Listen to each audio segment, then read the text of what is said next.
Thanks for joining us in the trenches with Dave Lapham, brought to you by First Star Logistics. Got a two-parter here with Jimmy Burrow, Joe Burrow's dad. Pretty good football player himself. Defensive back, all-star defensive back in the Canadian Football League. Was drafted by the Green Bay Packers. Coached at the high school and collegiate level. Defensive coordinator at the collegiate level for many years. Knows what he's looking at. He's got a lot of good things to say, obviously, about his son, Joe Burrow, and his ability to play the quarterback position. You'll catch up on all of that in part one.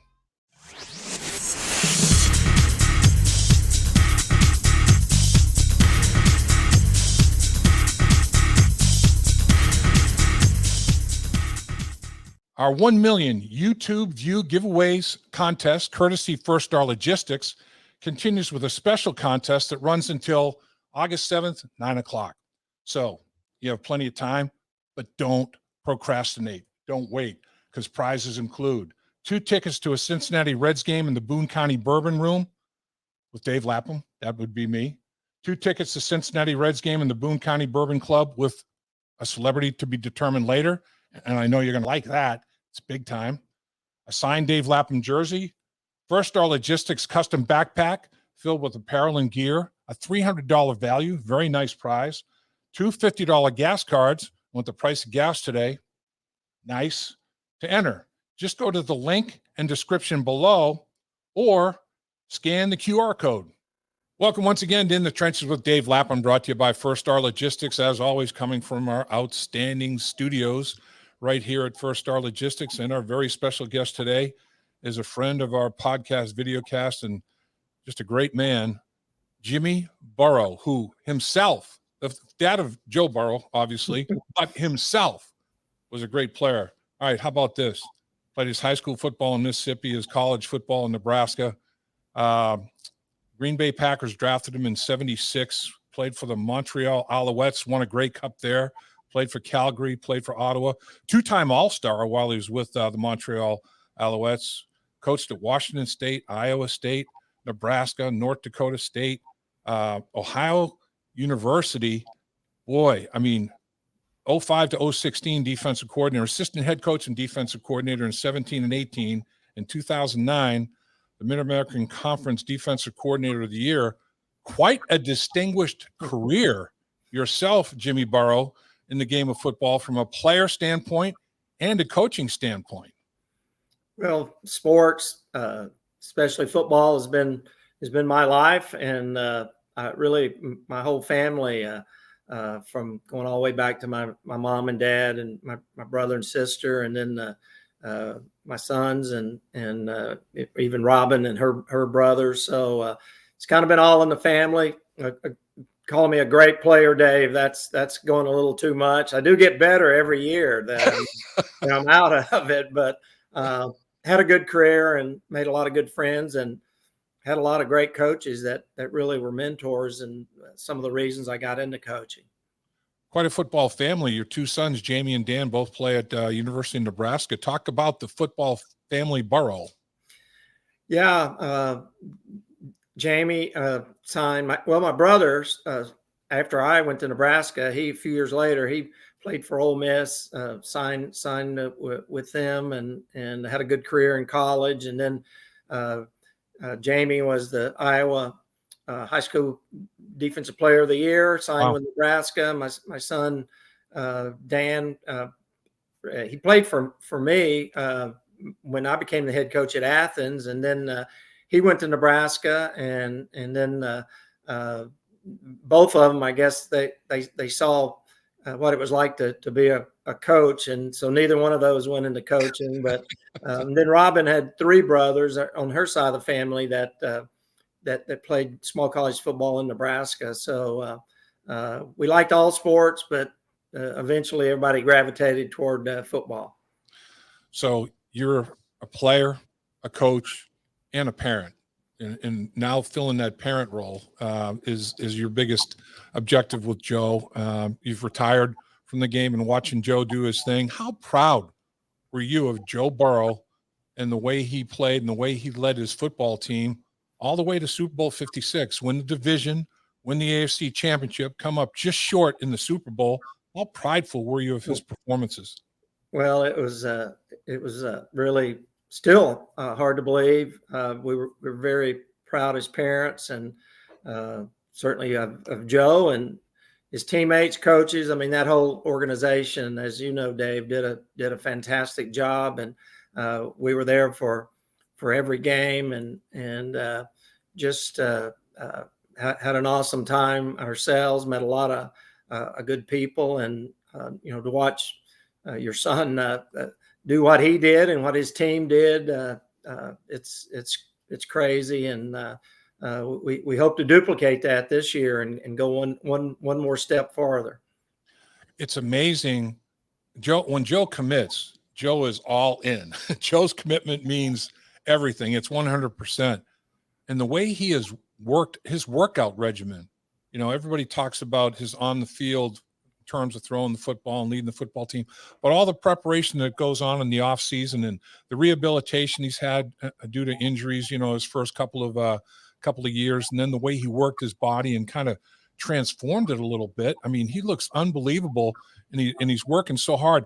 And he finally had an off season, OTAs, mini camp, that sort of thing, healthy. Have you guys talked about that, and how big of a plus do you think that is for Joe? I think it's huge for him, just not even so much physically, but mentally, to know he's regained his speed and quickness, and who knows whether he really had it. I know he didn't have it the whole year last year. Seemed to be getting it back more so toward the end and in the playoffs, but just the mental frame of mind to be able to get up and not have to go through rehabilitation, which like you said, when he's all in, he's all in. And that was a grueling, grinding few months. A lot of people did a great job with Joe, but he seems more relaxed now in the off season. And that is expected, but still wants to work really hard. His strength coach, in OTAs, they work, Joe works with the Bengals strength coaches, and then he moves to his private strength coach in the summer, and they've all done just a great job. And he doesn't really shed a lot of light on what's going on, but he did let me know I think it was somehow they time him nowadays, and he was proud of the fact I think he got almost 21 miles an hour. So that's that makes him more confident, and I think that bodes well for the season. Oh man, I've watching him at the OTAs. I mean, he'll just, after he throws the football, he'll finish a play by, basically saying, all right, there's an imaginary rush and I have to find a lane. I'm going to accelerate through it. And he takes off from that pocket now. He is moving. I mean, he's got some burst to him. He's got some quick twitch, it's pretty remarkable to watch him run around like he did at OTAs. I was like, man, Joe, physically, he's looking really good. He's always, run the football really well, high school, and then at LSU, if in that national championship season, I mean, they didn't have to run him very much, but he had a lot of great scrambles and against some of the more competitive schools, Alabama, Georgia, Oklahoma, people like that. He was able to run the football and scramble, and I know last year he was limited up until a certain point to do that. Was a little more hesitant, and if you're saying he was doing that in practice, then certainly that's a good sign for this year. Yeah, boy, his acceleration looks exceptional. It really does. I know Joe mentioned at the end of OTAs that he was going to be going to Athens over the weekend, and then he was going to go to Vegas, I believe, with Jesse Bates. I think he mentioned to me, and you've been down to Cincinnati, but you mentioned that you and Joe, you don't talk shop very much. It's just father-son stuff, I'm sure, when you and Joe get together at this time of year. Well, I always ask questions, but I try. I know when I'm pushing the envelope a little too far, and so I back off. But he's just not willing really with anybody, and that's why you don't see him, Dave, just do a ton of interviews and podcasts. I mean, that's just not his thing to go out there and talk a lot about, in his mind, his job, what he does for a living. But I get a few things out of him. I know he's excited about the new additions on the team. And I took Coach Solich, the head coach I worked for over here. We went to practice their last day of OTAs over there. And, you could tell that whole team was confident and excited. Maybe it was because it was the last day, but Joe said the energy throughout that whole few weeks was great. He brought the center over to introduce him to me, and that's not something normal he does the few times I've been in a practice. So he's excited about the new guys and always loves the guys that have been there the last couple of years. Boy, Karras at center, Cap at right guard, Collins at right tackle. Basically revamped the entire right side of the offensive line. And obviously, Joe was sacked 70 times, 51 in the regular season, 19 in the postseason, 9 in Tennessee, 6 in the second half against the Rams. And if there was just a little bit more solid up front, there's no telling what could have happened. But with that said, and I'm not disparaging anybody. They did what they did with the players they had, and everybody deserves credit.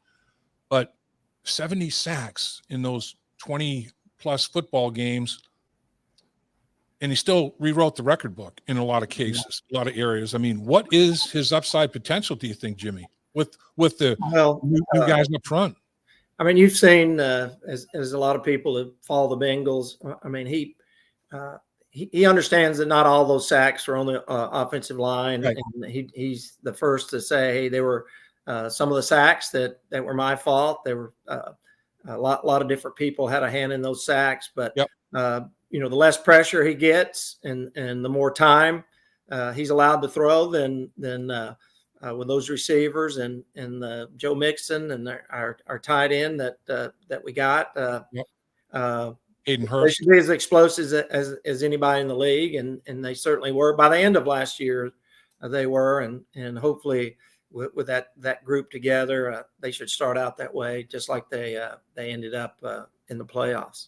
Or if they can capture the offense, if the offensive line can capture the line of scrimmage a little bit more regularly in the running game, and Joe Mixon, really starts to establish himself, and then the play action passing game Joe can have off of that, and then better protection in the pocket. The whole thing has a ripple effect and a trickle down effect where, I mean, you can attack areas of the football field that you didn't even try to attack because, you were maybe trying to hide some weaknesses and take care of deficiencies that you might not have anymore. I mean, who knows? This offense could look totally differently, couldn't it? Well, it could. I mean, there's no doubt that for the most part, at all levels of football, to win, you got to be able to run the football, and to on defense, you got to be able to stop the run. But when you got somebody like Joe Mixon, and I know they put in, I think pretty much a new running scheme last year, and that'll just continue to get better. And like you said, play action pass, and I think bootlegs were limited for a lot last year because, again, of Joe's mobility early, right. and then the more we can run the ball, the more you can get Joe out on the perimeter to either throw downfield or run the football himself. So it all adds up, and really it does start with the running game. I thought that Chris Sims and your son Joe did an unbelievable podcast talking about the nuances of the body mechanics in throwing the football, as well as a lot of other things. But any young quarterback should get that video and study it, because Joe talks about, what he did, changing his footwork a little bit, his hip snap, his throwing motion, the mechanics. They're just little subtle nuanced changes that made a huge difference for him in terms of, velocity, accuracy, all those things. Were you impressed with what you saw in Chris Sims and Phil both, in talking to both of them? They're like, man, the first thing that hit me is Joe Burrow's a big dude. I'm looking like this dude is a solid 6'4". I was like, you don't realize he's that big because he's around so many big guys in the huddle. Yeah, I think he's actually gotten taller in the last couple of years. So really? He's probably about maxed out, but he is 6'4" now. And I did see that Chris Sims interview, and I thought Joe did a good job. And Chris, I mentioned to you before we got started. I sent it to Archie Manning. Yeah. We go back to the Joe when he was at the Manning Passing Academy, and he's been kind of a mentor to Joe, and we communicate. I sent him that, and he said he would send it to Arch, who is his grandson had just committed to Texas. So Right. hopefully he'll get a chance to look at it. I have several people on Joe's.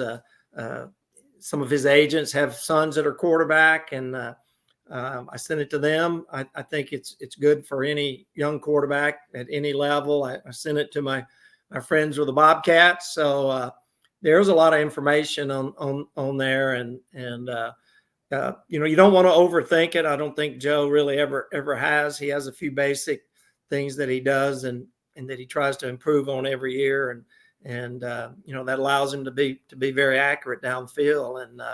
And he works on some things like that every year to get better. He went from people questioning a little bit, his deep ball throwing, to being Pro Football Focus #1 ranked in the entire National Football League last year. And, he did have some good targets to throw the ball to. But I'll tell you what, Joe Burrow put the ball in portholes, man. I mean, tight windows, big distances down the football field. His deep ball accuracy was extraordinary last year.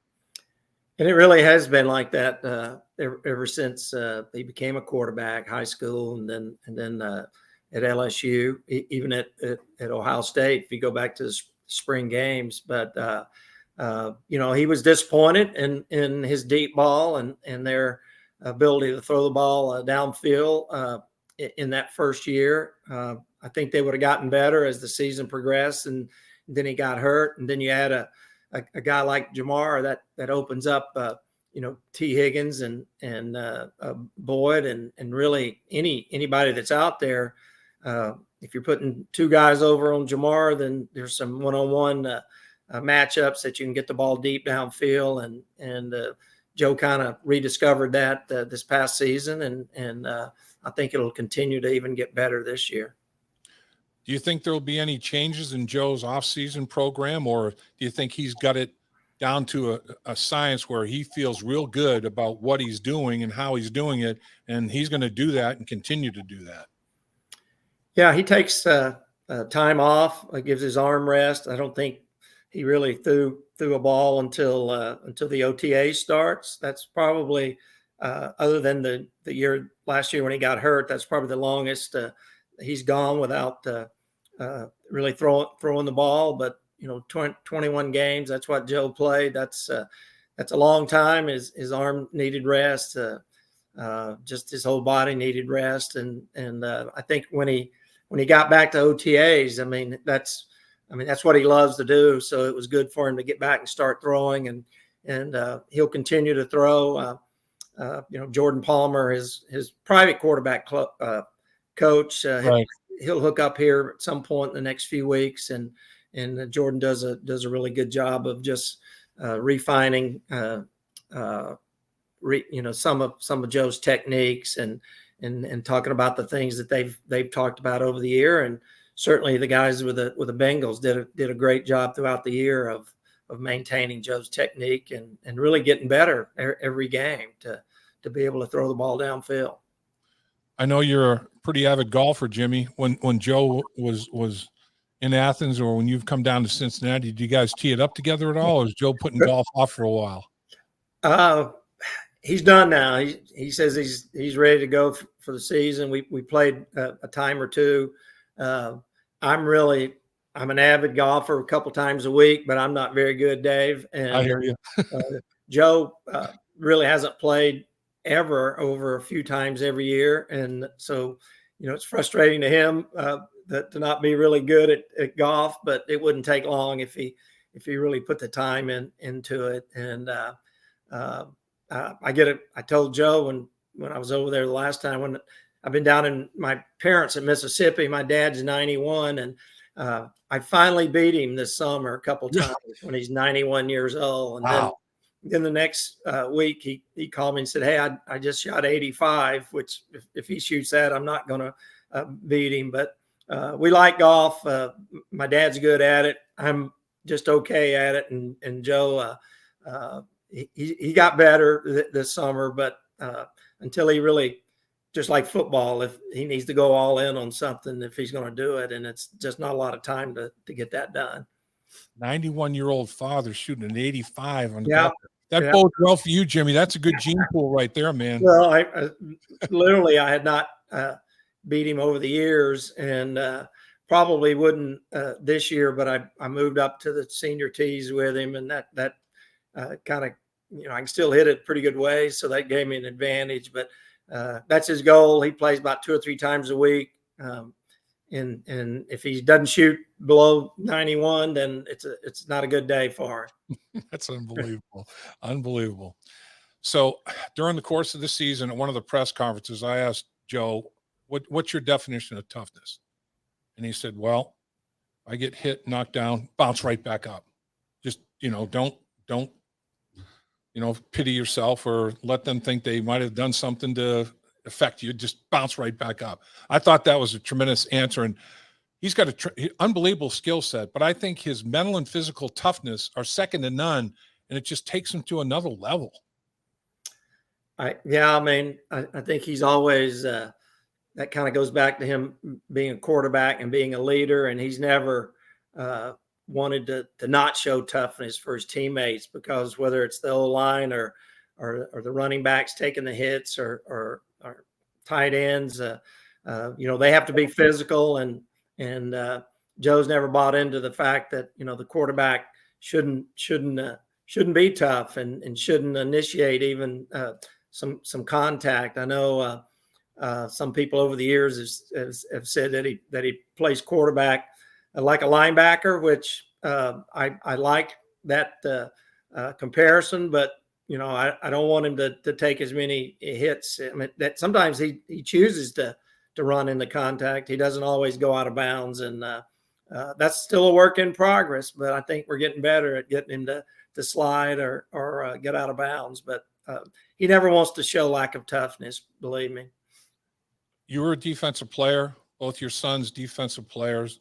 Joe was a pretty darn good defensive player in high school as well, wasn't he? I mean, obviously, if you're a quarterback, that's a different ball game. That's a different animal entirely. But he was pretty salty back there as a DB, wasn't he? Yeah, I mean, he played back there until probably maybe 10th grade when just became the quarterback, and they had a lot of things going good for the team. Didn't really need him, but he still played some here and there. A lot of times in the playoffs, they would put him at corner in the state championship game against Toledo Central Catholic. He played quite a bit of corner, and at Ohio State when he wasn't playing, name familiar with a lot of people be watching the show. Kerry Combs was the coach to kickoff, and he always tried to get Coach Meyer and Coach Combs to put him on the kickoff team. That was his way of maybe trying to get on the field, but they would never do it. But that's something that he probably would have enjoyed if at Ohio State, since he wasn't playing. At First Star Logistics, we're a very strict company that really puts the pressure on our employees.